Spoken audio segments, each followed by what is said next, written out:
आपल्या प्रत्येकाचा एक नेता असतो. त्या नेत्याच्या नेतृत्वाखाली आपण काम करत असतो. तो नेता आपला अभिमान असतो. तो नेता आपला माज असतो.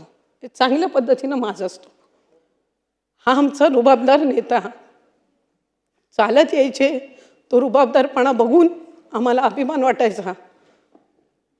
आणि आज जात असताना तो रुबाबदार नेता फक्त एकटा गेला नाही, कार्यकर्ता म्हणून आमचा रुबाब आणि माज पण जाताना सोबत घेऊन गेला.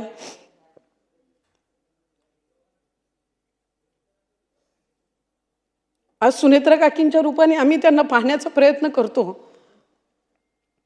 त्यांची जागा ही कधी कोणी भरून काढू शकणार नाही. कारण जराशे जरी रागवले ओरडले तरी माहिती असायचं की हे वडील जसे आपले ओरडतात, चांगलं काम करण्यासाठी आपल्याला सूचना देतात, त्या पद्धतीनं आहे. पण अनेकांनी त्याचा उल्लेख केला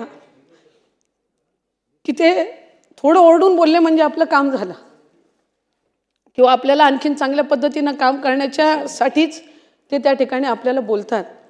म्हणून मला वाटत नाही कधी कोणाला त्या गोष्टीबद्दल कधी वाईट वाटलं असेल. उलट आम्हाला आनंदच वाटायचा की बोलले म्हणजे मी जवळची आहे, बोललो म्हणजे मी जवळचा आहे. अशा पद्धतीच्याच भावना ह्या आमच्या सगळ्यांमध्ये असायच्या. अशाच नवनवीन अपडेट्ससाठी डिजिटल कोल्हापूर चॅनेलला सबस्क्राईब करायला विसरू नका.